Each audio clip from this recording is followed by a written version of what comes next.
Just got to know. I'm not going to say what is the third law blank, but multiple choice. I'll give you the laws. You choose which one's which. Okay. So Newton's third law. Let's describe this. You want to climb stairs. Which way do you push? It might sound kind of stupid, but honestly, you haven't really thought about it like this before. You push down to go up. Yes. That's which way you move. But let's ask the question, how is it possible you go up the stairs?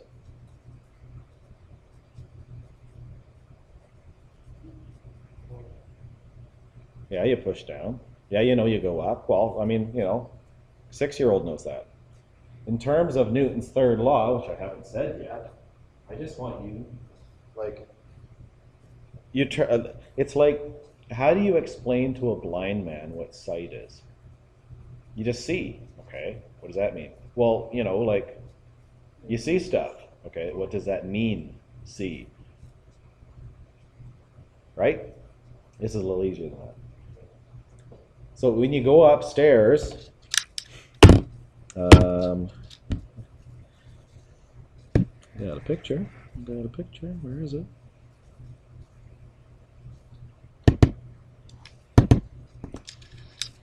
This is what Will looks like on the weekends. Okay, I know he's going up the stairs. You know that you got to push on the stairs. But let's think about that. A free body diagram. Here, he's pushing down, right? Yep. Medium point. It should be a lot fatter than that. He's pushing down. Now, as far as forces go, why is that so skinny? Marker. There we go. Doesn't that imply then he's going that way? Because that's what a free body diagram means. If I can't draw there, I can draw here. If I got a plane, right? That arrow going that way means that's an applied force. Call it thrust, because it's got like a jet engine. That's the direction it goes. Okay? I know it has weight. I know there's lift from the wings. And of course there's a force of friction. These are, if those are balanced, they're the same size. It doesn't go that way. I want FA to be bigger than force of friction, of course, right? Because then that implies, well, the unbalanced force is that direction. So you told me he pushes on the stair. He pushes that way. But that's not the way he's going. No, it would make more sense to say that, like, it's, his foot is on the stair, but you're actually pushing on the, like, I mean, the stairs, I don't know. You haven't read Newton's third law? I think you had the first one down before we got here, but third one you haven't seen yet, eh? Well, I know that the third law is like that You do know it, yes. All right. So reverse that thought. He's pushing on the stair, therefore the stair's pushing on him. And that is the direction he's going. Yeah, sure, there's some friction that way, and that's the only reason he's going that way. But right at that point, it's the stair pushing on him that enables him to go up. Yeah. But it is. Because if the stair didn't push on him, he would push that stair out of the way. He wouldn't go up. He would just push that stair down. And the next stair he would push down. He wouldn't be going up. He'd be staying there. Weird, eh? So if the stair breaks, then that would defy. Well, it wouldn't defy his law, but he wouldn't go up the stairs. Let's just say that. Right? Yeah. So that's a kind of a different way of thinking about it, isn't it? So, with that in mind, when you row a boat, or, same thing, you swim, okay, I want to go that way. And you guys can all swim? So you can float, not sink. It's amazing how many people can. So what do? You go like this. But what exactly, explain to me how I go that way when I do this. I'm pushing the water. But all I'm doing is pushing the water back. How does that make me go that way? I'm pushing the water that way. It's displacing the water in front of you to go behind you. And like, push it. I'm not in a bathtub, I'm in a lake. Well, yeah, that's really Just what did we say about the stairs? Just word it the opposite way. I'm not pushing on the water. The water is pushing me that way. That's the only way I'm going that direction. Something must be going that way. That's the water pushing on my hand. That seems weird, doesn't it? But think about it. If I just do that, all I'm doing is pushing the water backward. The water pushes me forward. An oar in a boat, okay? It's the water pushing the oar, which is connected to the boat, connected through me, to go in that direction. We've done it. We know the common sense of it, right? At some age, I don't know if that was 2 or 3 or 4, you put someone in a boat and you say, go that way. They know which way to push the oar. The first time they're like, I don't really know. And then they just practice and they do it without thinking about it. That's Newton's third law. Okay? Lastly, there's a car, right? Okay, it's a mushroom. It's a ladybug. I want to go that way. All you guys know is I put a key in, I start it, and I put it in gear, and I press the accelerator. And it goes that way. Wow, that's because some engineer actually designed the gearing to work properly so that the axles roll in the right direction, and it goes that way. But think about it a sec. Are you actually moving that way? Or is it the earth that's spinning underneath you? Think about it. Because from your reference point, you don't know any difference. All you know is the surface moves underneath your car. Could be, couldn't it?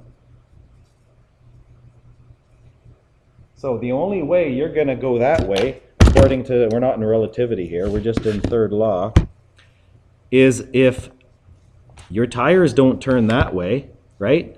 It's the road pushing you in that direction. Your tires actually go that way.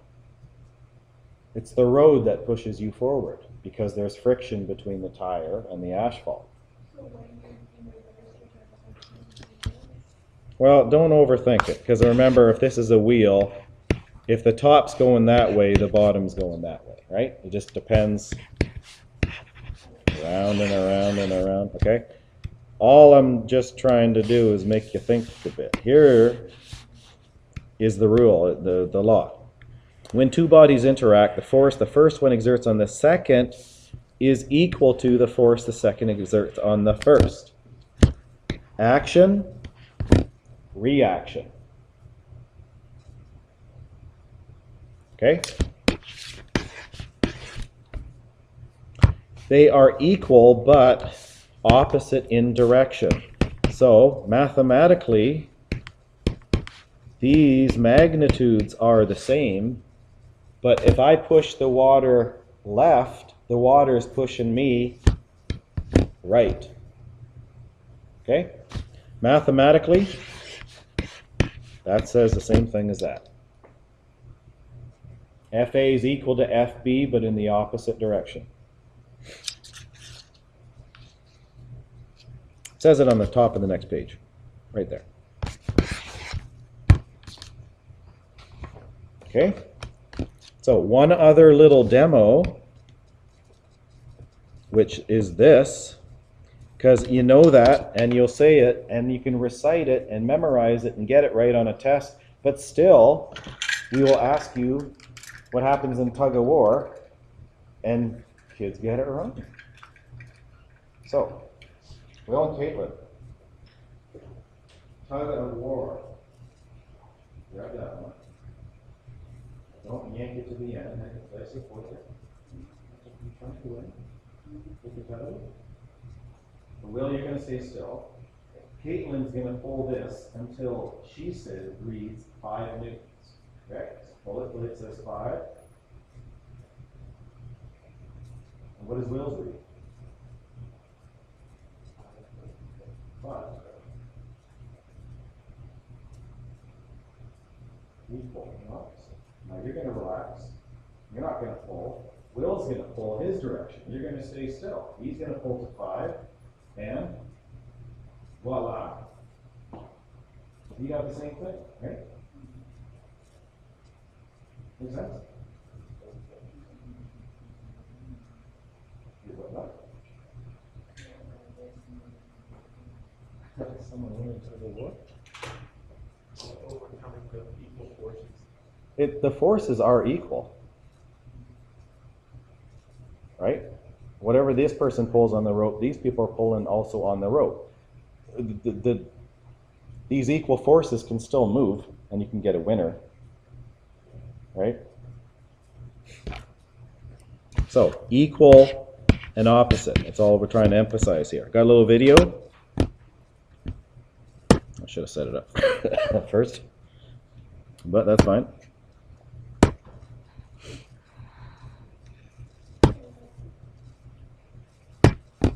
Newton's third, or if I was French, third law.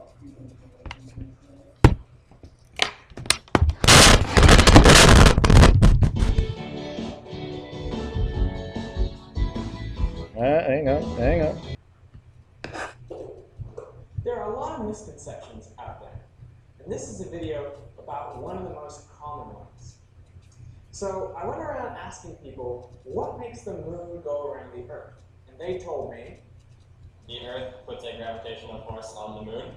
but does the moon put a gravitational pull on the Earth? Pull on the Earth? Yes, it does.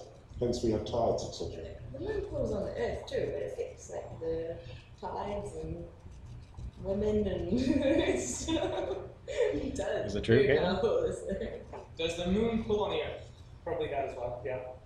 So what I want to know is how does that force that the moon exerts on the Earth, how does that compare in terms of size to the force the Earth exerts on the moon?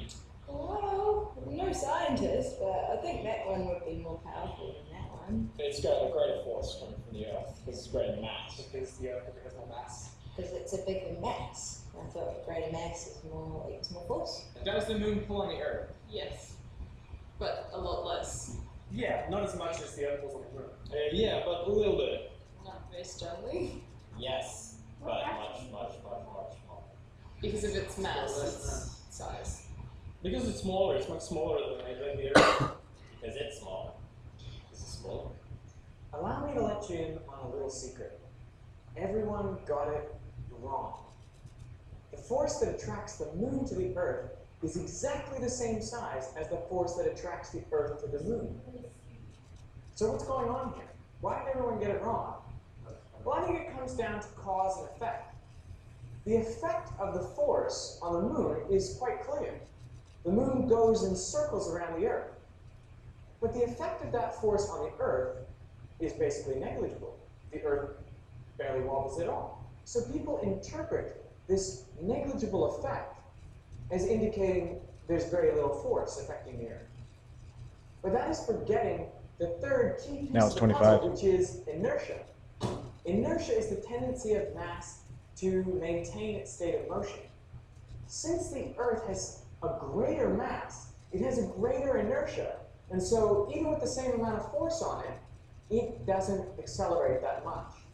Now the funny thing is, many of the people I interviewed could state Newton's third law, which is every force has... Equal and opposite reactions. Something about Newton's law doesn't seem to fit into that. You're good at this. Which Newton's law are we talking about? The whole equal and opposite force thing? Yeah, that one? So tell me what you're thinking. Well, one would think that if the Earth is putting a force on me, I would be putting an equal force upon it. So why didn't they apply it to this problem? Well, I think they may have memorized the words, but Newton's third law in their core. Did they really feel it in their spleen? I don't think they did.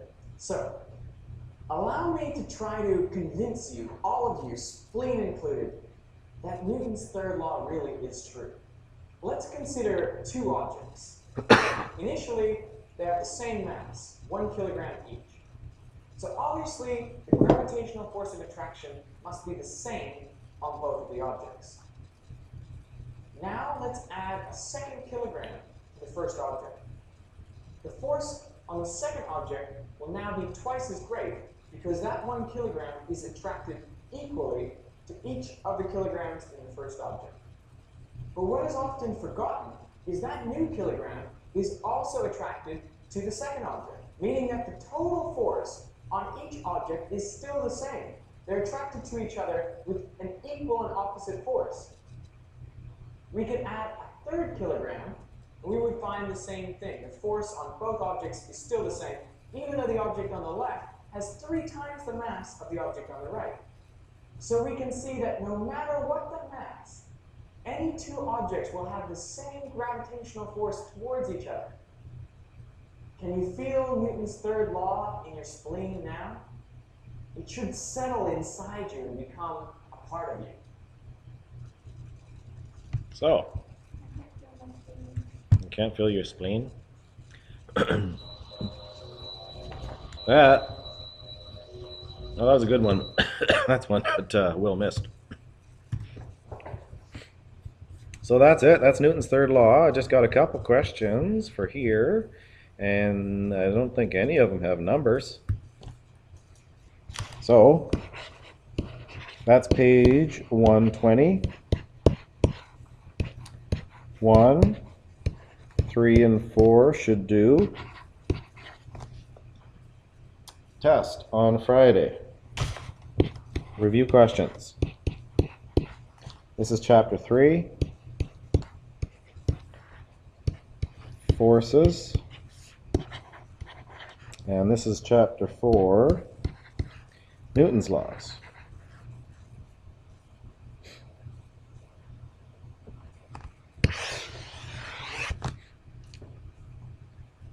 On 115, number 6 is kind of tricky, so put a little star by it. Okay, but if you're a real physics student, you should be able to do it.